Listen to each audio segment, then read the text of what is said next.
Chapter 5. I want to share a little bit of a concept with you. We talk a lot about discipleship. Y'all know that. We spent last Wednesday, I believe, talking about kind of the discipleship here in the church. But there's something called reverse discipleship, and that's where we think about a point in the future. And just for examples, if we take, for example, someone that has a child that's 12-year-old. At the age of 18, we know that we have to have them somewhat prepared to live in the world kind of going out on their own. And so from the age of 12 to the age of 18, we have to figure out what do they need to know that they don't know, and we've got 6 years to do that to train them in that. So that's kind of reverse discipleship. It's looking forward to what you need to have in place, realizing where you are, and figuring out what you got to do to get there. When we look at our text here, and this goes back before chapter 5, but you have King Nebuchadnezzar, who was actually the grandfather to Belshazzar, which is the king in chapter 5. Now, Nebuchadnezzar was the one that actually overtook or took into exile the Israelites. We read that back in chapter 1. He also took some of the vessels from the temple. And in chapter 5, we find that they use those, not in a way that's pleasing to God by any means. What I want us to think about, though, is Nebuchadnezzar, when he took those vessels out of the temple, never imagined what his grandson was going to do with them and what it would cost his grandson. So he didn't think ahead in his planning of what, you can call it discipleship or you can call it just consequences of his decisions. He didn't think ahead to what those decisions were actually going to lead to. You and I would do well if we would think ahead about the decisions we make, whether it be for our children, the people around us, our spouse even. We would do well to think ahead for what those decisions we make today and how they affect a year from now, 5 years from now, whatever it might be. That's kind of that reverse discipleship thinking. Parents probably don't realize from the time that their child turns 13, they have 260 Saturdays until they turn the age 18. And you can start checking those off, whether as a grandparent or a parent. And you have 260 to do something with your child. What are you going to do with them? And that's all a choice and a decision that we make. And sometimes we make really good decisions with that, and sometimes we don't make really good decisions with that. But we have to live with the ones we've made in the past. What we can do is change what we do with the ones going forward. And from that standpoint, we have to think about what that decision means for down the road. So as we read chapter 5, think about this. Belshazzar is Nebuchadnezzar's grandson. What Nebuchadnezzar did 60 years ago has had an impact now on Belshazzar at this point in time, okay? So verse 1, chapter 5, King Belshazzar made a great feast for 1,000 of his lords and drank wine in front of the 1,000. Now, it's interesting that first verse it says, and drank wine in front of the 1,000. This is not something that kings normally did. They would not throw a feast and drink in front of this many people. Notice it said 1,000 of them. That's not what kings typically did. So this is out of the ordinary off the bat for him to be doing this. Verse 2, Belshazzar, when he tasted the wine, commanded that the vessels of gold and of silver that Nebuchadnezzar, his father, that's grandfather, by the way, they just referred to them as fathers. They didn't have the grand in there. His father had taken out of the temple in Jerusalem, he ordered that they be brought, that the king and his lords and his wives and his concubines might drink from them. Then they brought in the golden vessels that had been taken out of the temple, the house of God in Jerusalem, and the king and his lords, his wives, and his concubines drank from them. They drank wine and praised the gods of gold and silver, bronze, iron, wood, and stone. Immediately the fingers of a human hand appeared and wrote on the plaster of the wall of the king's palace, opposite the lampstand. And the king saw the hand as he wrote. Then the king's color changed, his thoughts alarmed him, his limbs gave way, and his knees knocked together. The king called loudly to bring in the enchanters, the Chaldeans, and the astrologers. The king declared to the wise men of Babylon, whoever reads this writing and shows me its interpretation shall be clothed with purple and have a chain of gold around his neck, and shall be the third ruler in the kingdom. Then all the king's wise men came in, but they could not read the writing or make known to the king the interpretation. Then King Belshazzar was greatly alarmed, and his color changed, and his lords were perplexed. The queen, because of the words of the king and his lords, came into the banqueting hall, and the queen declared, O king, live forever. Let not your thoughts alarm you or your color change. There is a man in your kingdom in whom is the spirit of the holy gods. In the days of your father, light and understanding and wisdom, like the wisdom of the gods, were found in him. And King Nebuchadnezzar, your father the king, made him chief of the magicians, enchanters, Chaldeans, and astrologers, because an excellent spirit, knowledge, and understanding to interpret dreams, explain riddles, and solve problems were found in this Daniel, whom the king named Belteshazzar. Now let Daniel be called, and he will show the interpretation. Then Daniel was brought in before the king. The king answered and said to Daniel, You are that Daniel, one of the exiles of Judah, whom the king my father brought from Judah. I have heard of you that the spirit of the gods is in you, and that the light and understanding and excellent wisdom are found in you. Now the wise men, the enchanters, have been brought in before me to read this writing and make known to me its interpretation, but they could not show the interpretation of the matter. But I have heard that you can give interpretation, solve problems. Now if you can read the writing and make known to me its interpretation, you shall be clothed with purple and have a chain of gold around your neck, and shall be the third ruler in the kingdom. Then Daniel answered and said before the king, Let your gifts be for yourself, and give your rewards to another. Nevertheless, I will read the writing to the king and make known to him the interpretation. O king, the Most High God gave Nebuchadnezzar, your father, kingship and greatness and glory and majesty. Starting in verse 18 that we just read, he's giving a history lesson of what happened to his grandfather. Okay? Verse 19, because of the greatness that God gave him, all peoples, nations, and languages trembled and feared before Nebuchadnezzar. Whom he would, he killed. Whom he would, he kept alive. Whom he would, he raised up. And whom he would, he humbled. But when his heart was lifted up, and his spirit was hardened so that he dealt proudly, he was brought down from his kingly throne, and his glory was taken from him. He was driven from among the children of mankind, and his mind was made like that of a beast, and his dwelling was with the wild donkeys. He was fed grass like an ox, and his body was wet with the dew of heaven, until he knew that the Most High God rules the kingdom of mankind and sets over it whom he will. And you, his son, Belshazzar, have not humbled your heart, though you knew all this. That's a really important statement that he makes at the end of verse 22. This is not new information to him. He knew all of this. You knew all of this. But you have lifted up yourself against the Lord of heaven, and the vessels of his house have been brought in before you. And you and your lords, your wives, and your concubines have drunk wine from them. And you have praised the gods of silver and gold, of bronze, iron, wood, and stone, which do not see or hear or know, but the God in whose hand is your breath, and whose are all your ways, you have not honored. Then from his presence the hand was sent, and this writing was inscribed. And this is the writing that was inscribed: Mina, Mina, Tekel, and Parsin.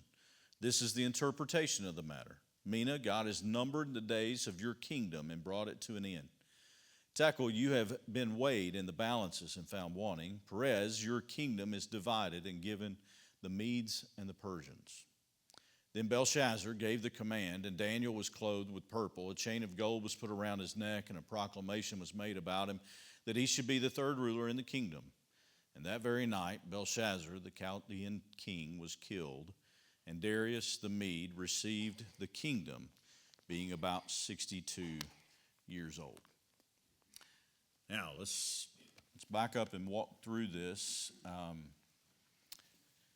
So, question 1, how long is it between chapter 4 and chapter 5? Now, this morning, we have some really fun times in our morning class, and this morning, Barbara said About 2.5 pages. I said, I guess you're right. About how many years are between chapter 4 and chapter 5? Ballpark it. Guess at it. 23? 20? Could have been, most believe, it's closer to 60. But it had to be at least 20. But most people believe around 60 years. So you've got a long period of time that has went on. But now, 60 years, keep in mind that we are only 2 generations removed from King Nebuchadnezzar. So the knowledge, as Daniel says, of everything that happened to Nebuchadnezzar would have still been known by Belshazzar. This wasn't new information. I said that's really important. It is really important because when we look at God's judgment at the end of the chapter, if we're not careful in our human mind, we would say that judgment's really not fair. Like he just got the information that day, and then all of a sudden God takes him out. Well, he's had this for many years, and he's known about it. And he's known what Nebuchadnezzar came to at the end of chapter 4, which was an understanding that God was to be praised and that everything that he had was from God. But Belshazzar chose not to live by that. So question 2, what did Belshazzar rule over? We know that to be Babylon, but I want you to get the picture of Babylon because sometimes we think of it like just a country out there somewhere. Babylon was a huge, huge city. It was very fortified. Some estimates are, based upon archaeological findings, are that their city walls were about 30 feet thick, which meant that they probably had some apartments or homes in the city wall. If you remember the story about Jericho when Joshua and the Israelites went in, do you remember who lived in the city wall of Jericho? Rahab, right? So we know that there were walls around cities that had homes in them. If it's 30 foot thick, they probably had a home within that. Some estimates are that the height of this city wall was about 90 feet. It goes all the way around the city. Huge city, by the way. They were pretty much self-sustaining inside. They had a river that run through, and it run under the city wall. They thought that they were impenetrable, could not be overtaken. They thought that they were well fortified. They had plenty of food within. They were not worried. What we don't get from chapter 5 of Daniel that secular history tells us is that the Medes and the Persians were actually camped outside the city wall in verse 1 of chapter 5, which means that Belshazzar is throwing this huge party, not worried about the Medes and Persians that's right outside his door that are going to overtake him in just a very short amount of time. He thought everything was fine. He had nothing to worry about. Again, pride. Pride takes over, this sense of accomplishment that they had nothing to worry about. And so he sets back in whether it's his lazy boy, whatever it is, but he sets back and he just enjoys life in that moment, not thinking about the decisions that he makes and what his impact is upon others. So history tells us that the armies of the Medes, Persians were waiting outside the city walls. According to the first few verses of chapter 5, does it seem that Belshazzar was concerned about the threat? No. You and I know, now whether we think about it every day or not, we know that when we take our eyes off of the threat that's in front of us, that's typically when something bad happens. We have to keep our mind on there are dangers all around us. If you're driving your vehicle down the road, you know that there's a ditch coming up or a bridge or whatever it might be, and you know the banisters are there. If you take your eyes off that and just kind of close your eyes for a little while, you're probably going to either hit it or you're going to run in the ditch, one of the two. We know that we have to keep our eyes on those dangers around us. It doesn't mean we let them overcome us, right? Because we trust God. We know He's able to do all things. But we have to know they're there. Spiritual warfare is going on all around us at all times, and we have to know that's there. He allowed himself to think that everything was fine. Imagine if in your spiritual life, if you thought that everything was fine, you had nothing to pray about, nothing to be concerned about. And so you quit spending time with God at all. Where does your spiritual life end up? Do you typically find yourself giving in or falling to some type of sin along the way, if that's the case? So we know there's a value in that. He's showing that he had no concern about any of the threats around him. Question 4, who was Nebuchadnezzar to Belshazzar? We've answered that as his grandfather. Nebuchadnezzar was the grandfather. Belshazzar was the grandson. What did Nebuchadnezzar say in Daniel chapter 3, verse 29, and did Belshazzar respect that instruction? So we know in chapters 1, 2, 3, and 4, God had been working in Nebuchadnezzar's life. It took till the end of chapter 4, it seems, to really get Nebuchadnezzar's attention. But in chapter 3, he's kind of starting to come around a little bit. So look at verse 29 of chapter 3. It says, therefore I make a decree. Any people, nation, or language that speaks anything against the God of Shadrach, Meshach, and Abednego shall be torn limb from limb, and their houses laid in ruin. For there is no other God who's able to rescue in this way. Did Belshazzar respect what his grandfather said? Doesn't appear to, right? So his grandfather made this statement. Belshazzar's living completely opposite of that. Like he goes and gets the vessels that were the Israelites' chosen vessels to be in the temple that were used to serve God. He gets those and he's using them to serve false gods. Goes completely against everything. Question 6, where else in Scripture do we find God's finger writing something for the Israelites to read? You know, here in chapter 5, it's a hand that appears. We know that's God writing on the wall what is about to take place in Belshazzar's life. Where else do we see God's hand actually writing for the Israelites? 10 Commandments, yeah. When Moses is up on the mount, and we find that God writes the 10 Commandments in stone for the Israelites. Those are pretty important things, right?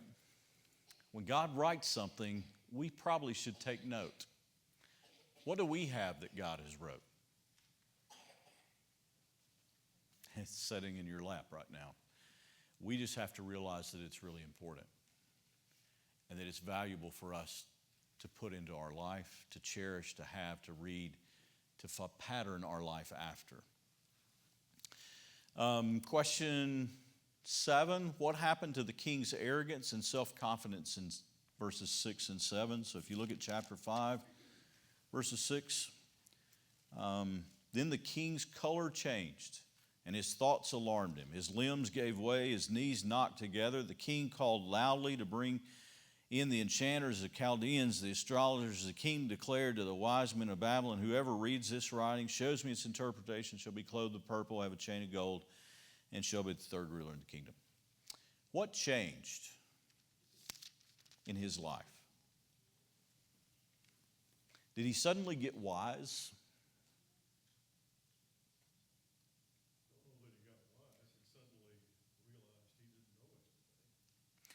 I would say fear set in.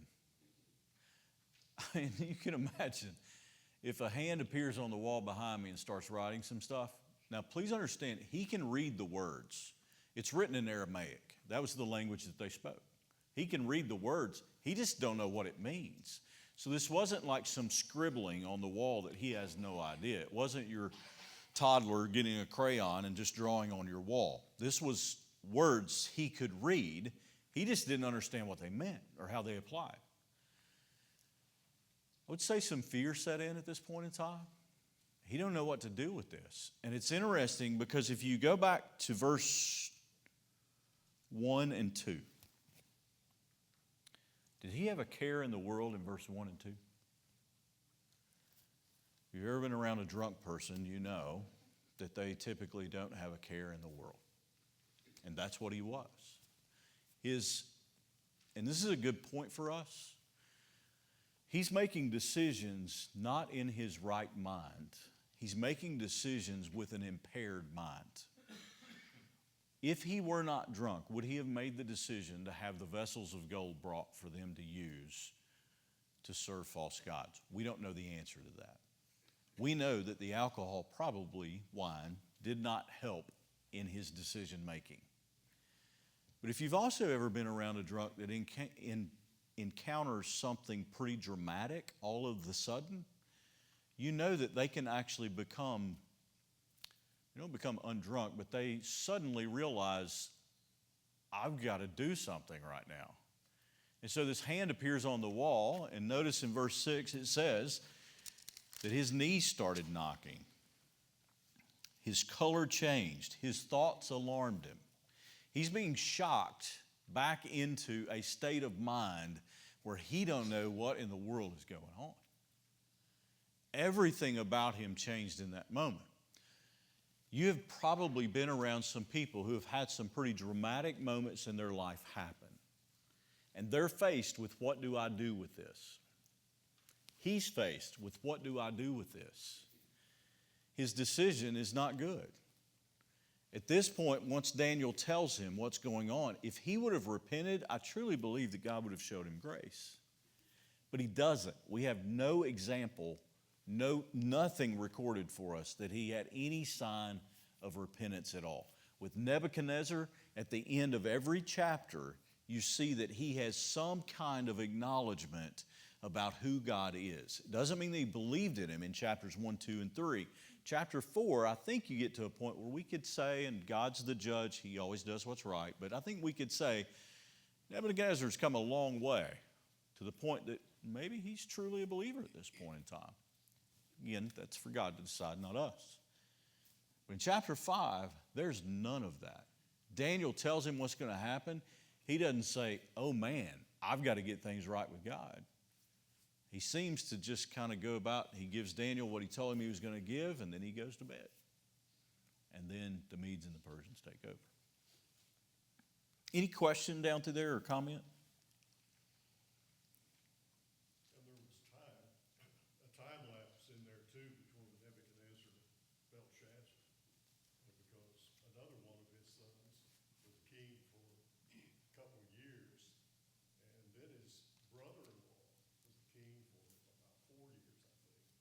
And then some other guy, it was just for a very short time before Belshazzar's dad actually came in. And they actually kind of co-reigned for a while. Yeah, some believe that they shipped his dad off somewhere else because they didn't like him being king. And Belshazzar was the guy they put in place. Whether that's right or not, we don't know. But yeah, so there's some there's several years here that's went on. But Daniel's clear, and I think that's important for us to note, that when Daniel reminds or brings the history lesson to him, he says, you knew these things. But this is not new information to you. And Nebuchadnezzar's other son, who was king right after him, he was described as a very evil person. Yeah. Look at question, what am I on? 8. By Daniel being the only one who could interpret the writing, what did God accomplish through this? So think of big picture here. You've got Daniel, you've got all of Babylon, you've got the exiles that are there as well, and some think there's up to about 10,000 that were actually Israelite exiles that were brought into Babylon. So Daniel wasn't there by himself necessarily, but you got all those people around. But you got Daniel that's the only one that can interpret this. He's brought all the magicians, the enchanters, all those people that Nebuchadnezzar tried to use before. He's brought all of the same, not necessarily the same people, because we are 60 years past or up to 60 years past. So he's brought all those people in front of him. What's God accomplishing through this, with Daniel being the only one?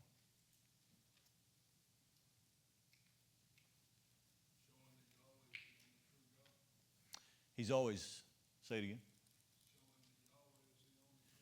Yahweh's the only true God. Absolutely.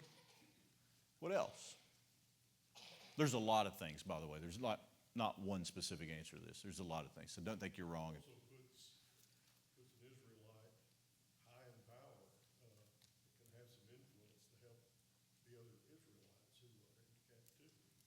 You know, Daniel has such an interesting life. It reminds me a lot of Joseph when he was into Egypt, and then he climbed the ranks. And then he fell. And then he fell down the ranks. And then he climbed back again. Isn't that what Daniel's done? Like he was high ranking in Nebuchadnezzar's court. And then you have the other kings that come along and they apparently somewhat not forget, but they don't value Daniel. And so he kind of falls down. And now he's being raised again to third in command. So God's using this to show, now for the Israelites, because you got two different groups of people here. Actually three if you throw in the Medes and Persians. But you got the Israelites, the exiles that are living in Babylon, that's seeing what's going on. And they see that Daniel is being used by God, which reminds them that God has not forgotten us. Yes, we are exiles. We're in a foreign land. We're having to do things we don't want to do. But God hasn't forgotten us. He's still working through at least Daniel and probably the others as well in different ways. So that's one audience that we see. Then you see the Babylonians who have all these people that are supposed to be the wise men of the group, and yet none of them can do it. None of them can interpret or tell what this actually means. And they have to bring in an Israelite to do that, which tells them, as Wesley said, Yahweh is the ultimate and only God. When we think big picture too, and we go back to the Israelites why are they in Babylon to begin with?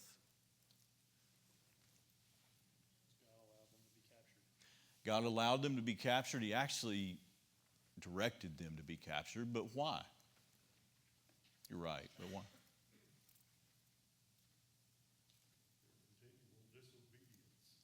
Disobedience. They had actually adopted some of the false gods around them. And God said, when you do that, judgment's going to come. And so he takes them into exile. Now, what I want us to remember, and this is a question that comes up in teenagers sometimes, when they start studying or reading Old Testament, and not just teenagers, but in people that are trying to figure out God in the Old Testament. And they read stories where the Israelites have been instructed by God to go in and wipe out a group of people, especially when they were coming into the Promised Land. But then you see stuff like this in chapter 5, where judgment seems to fall immediate upon someone. Which, let's remind ourselves, did Belshazzar know about his grandfather and God dealing with him? He did. God brought now, remember, God is not just God over the Israelites. He's God over all people. Whether they acknowledge him or they don't, he's still God over them. The Israelites were now under judgment, so they've been brought into Babylon as exiles. Did they leave God behind in the land that they were in, or are they realizing we should have been following God? You'd like to think they're realizing this, right? Daniel has remained true. The three Hebrew children, we call them, Shadrach, Meshach, and Abednego, or Hananiah, Mishael, and Azariah. Yeah, that was their Israelite names. So they are influencing now a group of people in some way. We know Daniel and the three are influencing in a positive way. They're influencing the Babylonians. Had the Babylonians ever heard about God before in their life, in their ancestral life?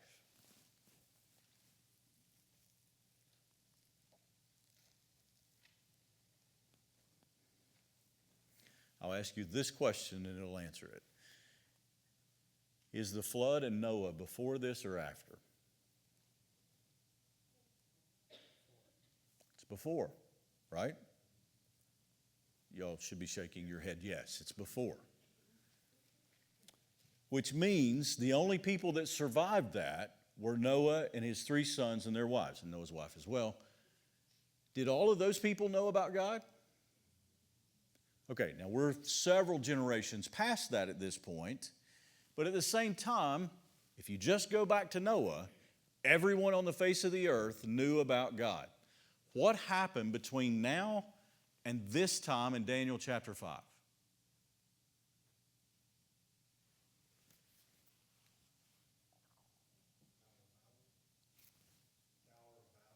Tower of Babel, okay.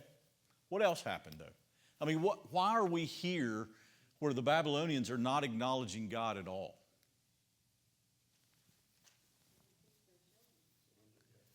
Didn't pass along the information. Terrible discipleship happened. Now, it was discipleship, but it was terrible discipleship because it wasn't godly discipleship. We forget that discipleship happens whether it's godly or ungodly. We can disciple people in a very ungodly way.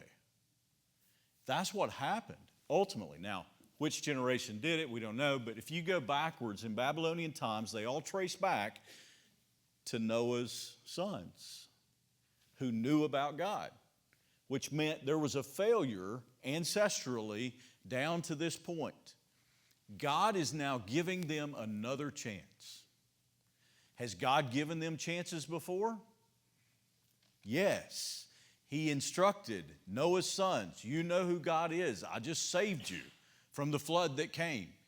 Your job is to pass this on to the rest of the people. They failed at that. I'm not saying Noah's sons did, but somewhere down the line, they failed at this.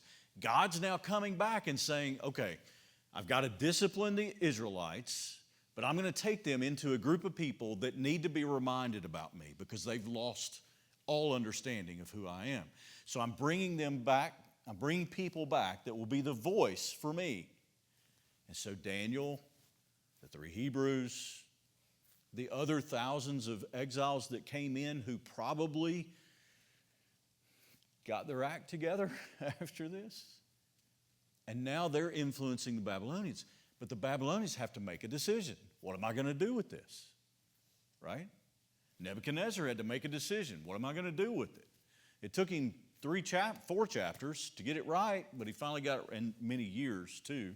But he finally got it, we think, got it right. But they all had to make a decision. But God is not only working in the Israelites. So when a teenager says, why does God allow these people to be wiped out? Please understand that God has shown tremendous grace. He's shown grace from the day of Noah's sons until the Babylonians for this group of people to have an understanding of Him. And now He's brought the Israelites back to them and said, okay, I'm going to give you another chance with this. What they did with it was their decision. We don't know individually what all of them did. We know what Belshazzar did, which was nothing. God is rich in grace and mercy. Even when you look back into the Old Testament and you see where He tells the Israelites to wipe out this group of people, God had given them chance after chance after chance. One day, when Christ returns, the chances are going to be over. We know this. Until then, He's still providing opportunity after opportunity after opportunity for generations that have come down since the days of Daniel even. So God is accomplishing much through this. He's given the Babylonians another chance to hear about Him and to surrender. Think about this today. People in their lifetime go through opportunities to hear about God, and then they may totally get away from church or church people, away from God, away from Bible, and then miraculously somehow, when I say miraculously, it's God working, they hear about God again. And God provides another opportunity for them. If you think back in your life, if you ever went through a period of time where you drifted away from God, can you not look back now and see where there were times that God was trying to get your attention? And you just didn't pay attention in those moments. But thankfully, one day you did. And that finds you sitting where you are today. God is rich in those. So we should never look at God and say, man, that just doesn't seem fair. We're not thinking back about what all God has done through that timeline of allowing them to have opportunities to hear. Question 9 then, how old does it appear that Daniel is at the time of writing on the wall? Ballpark it.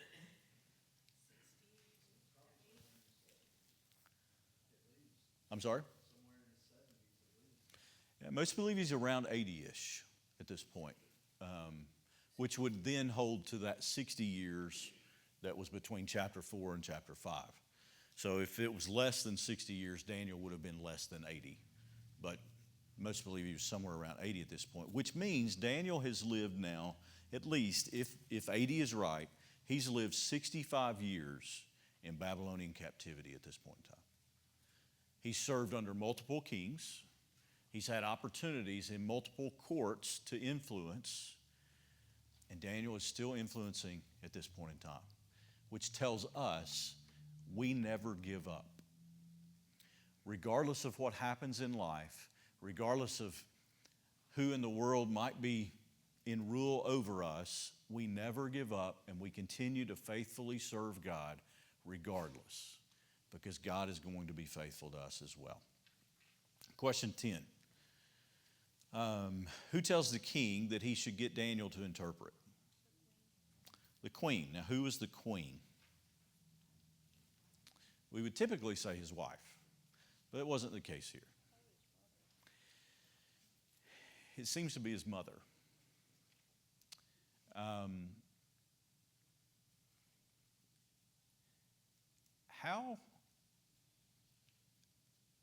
Well, let's just answer. Did he respect the advice that she gave? He seems to, right? He calls him in. So he seems to respect the advice. Does the queen seem alarmed? Look at what she says. Verse 10. The queen, because of the words of the king and his lords, came into the banqueting hall, and the queen declared, O king, live forever. Let not your thoughts alarm you or your color change. There's a man, and she goes into this. It is interesting. Does she call him by his Babylonian name or by his Israelite name? She calls him by his Israelite name to begin with, and then she says, by the way, this is Belshazzar. Nebuchadnezzar gave him that name. That's interesting because she's Babylonian. Why does she call him by his Israelite name? We don't know the answer to that, but it's interesting, I think. Does she seem alarmed? No. I don't think she does. She's pretty calm about things. Now, if assuming, again, that the queen is his mother, which is what most historians believe, as a mother, do you want to calm your child down or do you want to make them be more anxious about things? Typically want to calm them down, don't you? So she's probably trying to bring his nerves down a little bit. She saw the colors left him, his knees are knocking, all this kind of stuff. So she's trying to bring it down. She also may not recognize the severity of this either because she don't know what it means. It was good advice to bring Daniel in. The urgency of it was probably not what it needed to be. She should have probably said, you need to listen to Daniel and do exactly as he says. But that's not what she does. When Daniel came in, was he disrespectful to the king as he delivered the message? He wasn't. He was direct. He was reminding him of the history, but he was not disrespectful. Go back through chapters 1, 2, 3, 4, and now 5. Did any of them, Daniel or the three, Shadrach, Meshach, and Abednego, did any of them disrespect the king that was in place? Did they agree with the king that was in place? Were they having to do things they really didn't want to do because of the king that was in place? Is this a lesson for us? Probably so. We have to remember that God brings into power people that he decides to have rule over others. That doesn't mean that we disrespect. It does mean that we always speak truth, but we don't disrespect. Always reminded, when we get to Romans chapter 13 is another spot where we always see this being brought up, and Paul's speaking at that point. And if you know the history of where Paul is in Roman Empire times, and the Roman government was not easy to respect, but yet Paul was saying we do that because of the position God's put them in. I'm reminded of it. I was in third grade at the time, which would have been around 1982 ballpark, which would have been presidential election, I think, around that time Reagan and Carter, I believe, would have just happened. Reagan would have been in office. And that point in time, at least at Bay, we got this little magazine every month that kind of had some of the current issues going on in the world that was designed for people, that age, third graders. And so we would get them at the beginning of every month. And this particular month had the picture of the president, Ronald Reagan, on the front cover of it. I'm just not being political with this anyway. I'm just using the illustration.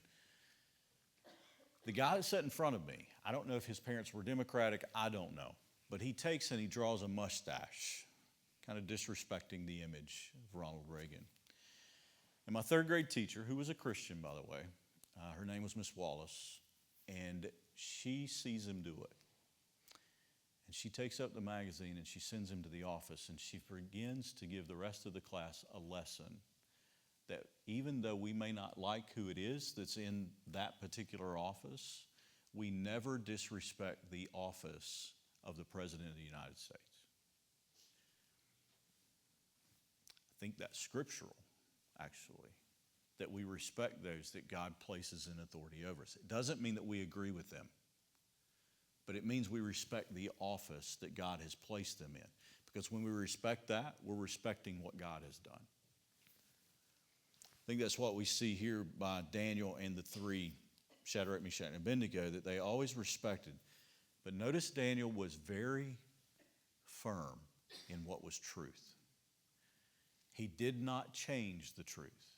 He communicated the truth. We always have to do that.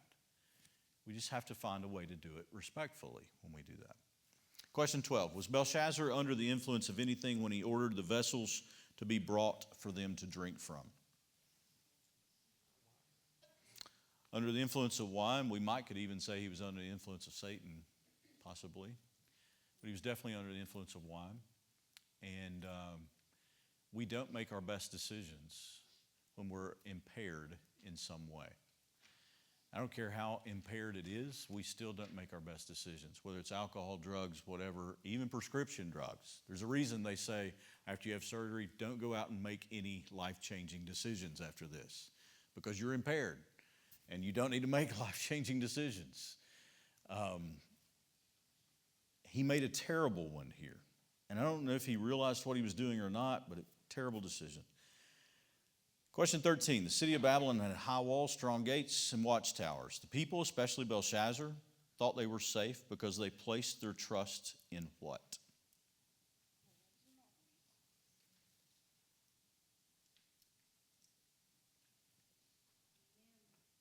Men?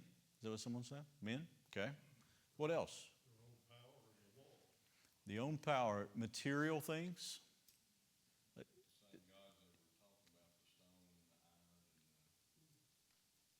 Yep. Yeah. But yet they place trust in them. So, that brings us, I think, to the next, the next question. How were they overtaken? You have to go to secular history to get this, I believe. So how were they overtaken?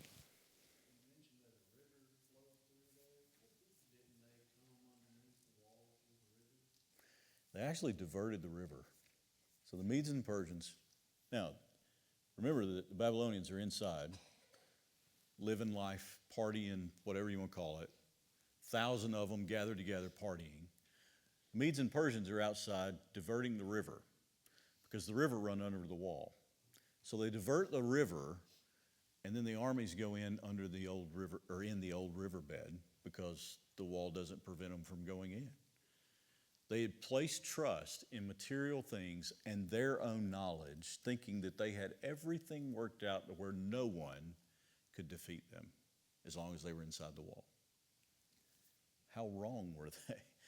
Right? When we start placing trust in our own self, we figure out how foolish we are. And they had to figure it out the hard way. Question 14. We have mentioned that the book of Daniel is a story of God's interaction with people. Babylon had been God's instrument to chasten the Israelites. Was God using them and walking away from them?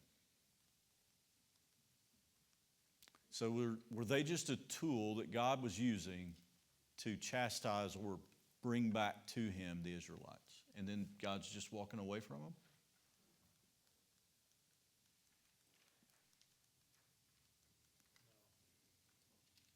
No.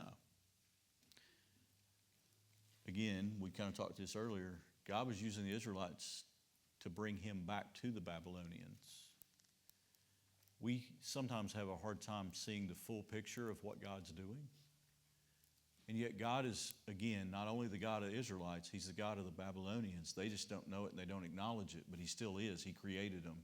He cares for every part of his creation, and therefore he gives multiple opportunities for them to come back to him. And so he's caring for them, but he's also disciplining them. This is where our human mind has a hard time understanding what God does. He's able to see everyone and everything, and he works all of those things out together in order to accomplish multiple things at the same time. He's accomplishing bringing information of himself back to the Babylonian people, but he's also accomplishing the Israelites realizing they had drifted away from him and they needed to turn back to him. All of that going on at the same time, as well as the Medes and Persians who recognize that something happened here.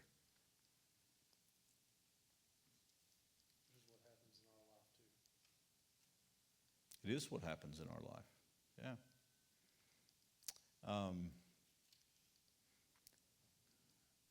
God, I think we've answered the last part of 14. God had provided through Daniel and his friends a means for the Babylonians to know him again, or for the first time, because their ancestors had not shared. Question 15 then. What were the consequences of Belshazzar forgetting the history of God working with his ancestors and forgetting who had given everything to the Babylonian Empire? So let's talk through that. What's the consequences? Yeah, that's the easiest one to see, right? Because he died.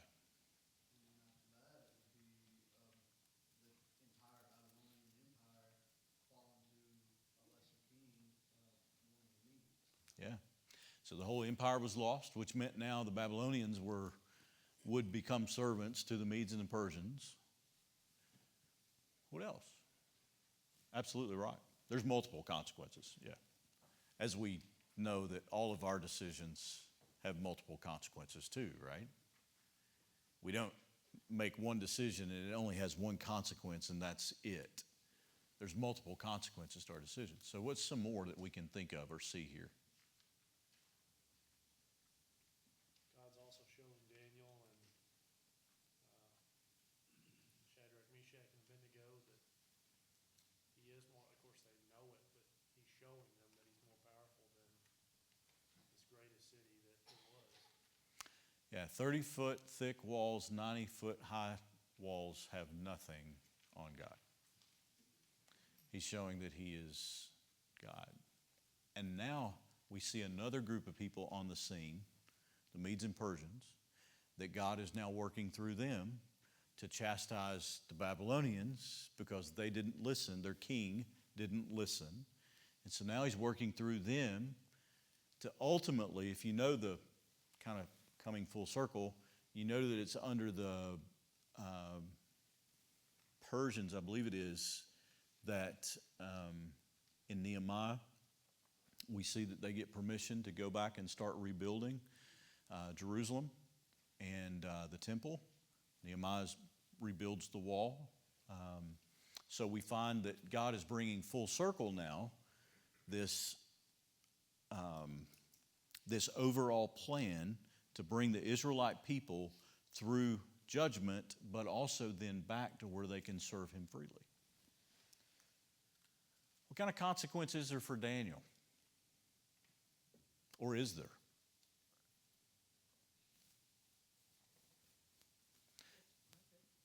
I'm sorry?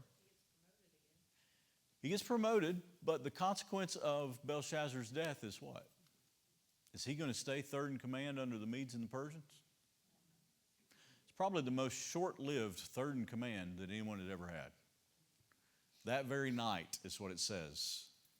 Belshazzar died, which meant Daniel's third in command is now over with because there is no command in the Babylonians anymore. Maybe. May have got to keep the gold chain. We don't know. Purple robe, maybe.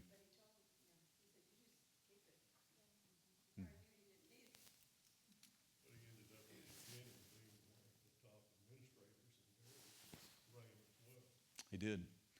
Which again is that reminder of Joseph. He just kind of keeps going to the top. And what does the old say? You can't keep a good man down, I guess. I don't know if that's biblical or not, but Also a little symbolic towards maybe the politicians we do like that have been put in place.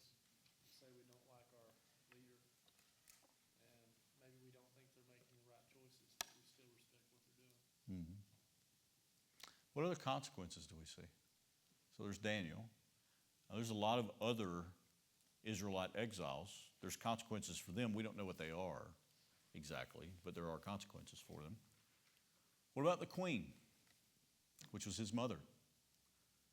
Is she the queen anymore? No. Probably not. You've seen this before.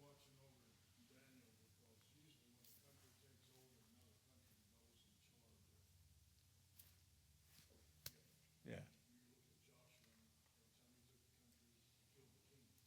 Yeah.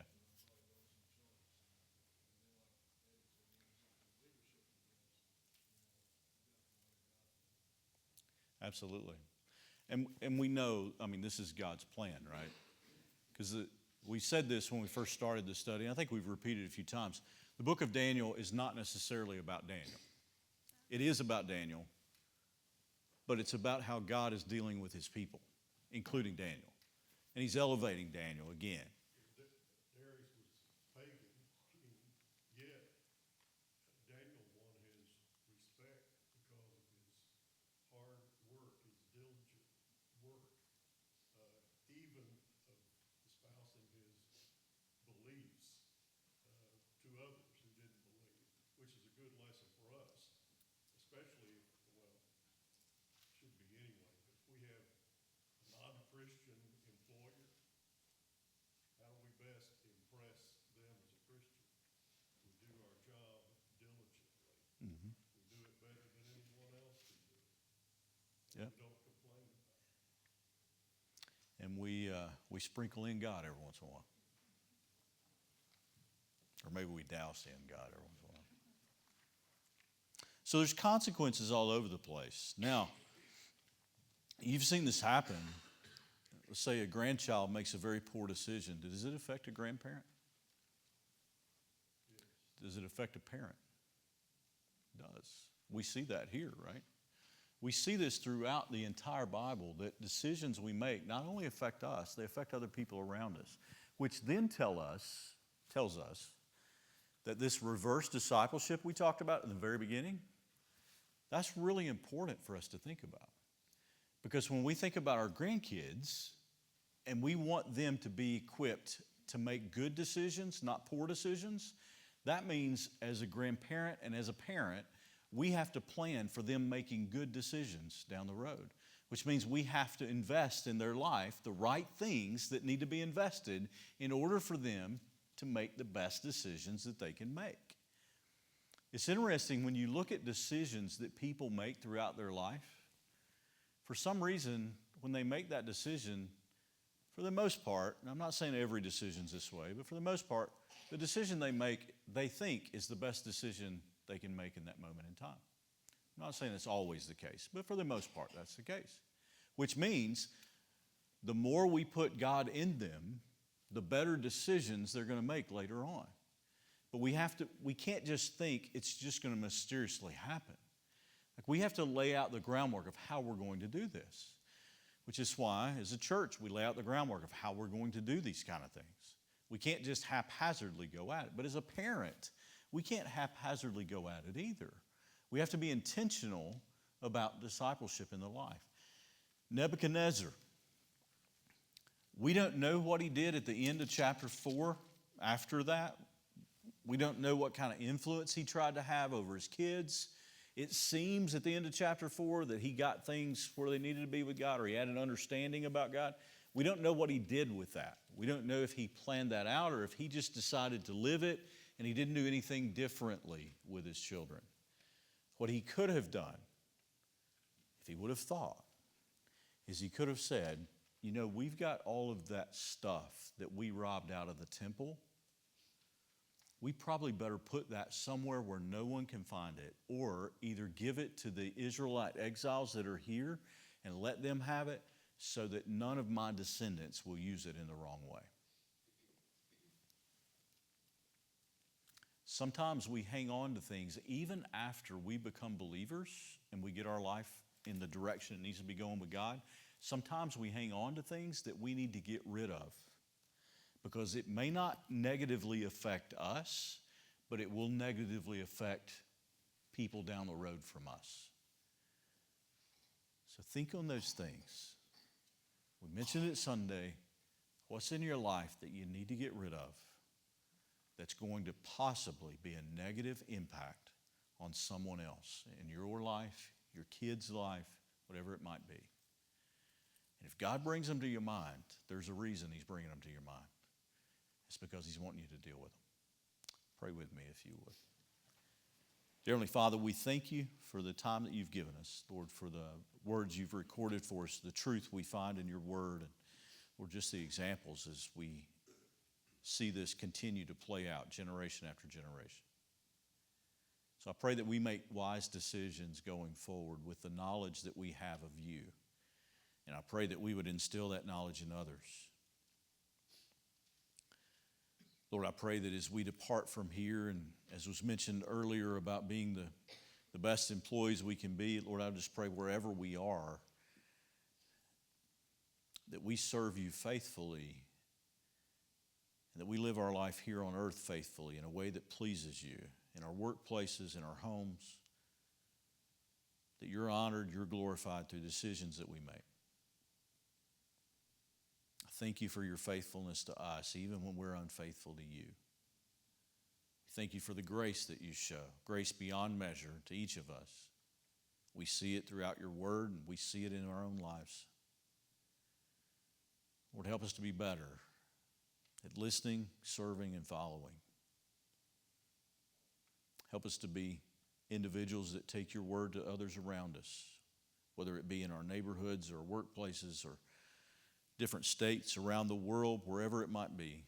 Lord, I just pray that You help us to have a heart for seeing others know You and come to a knowledge of You.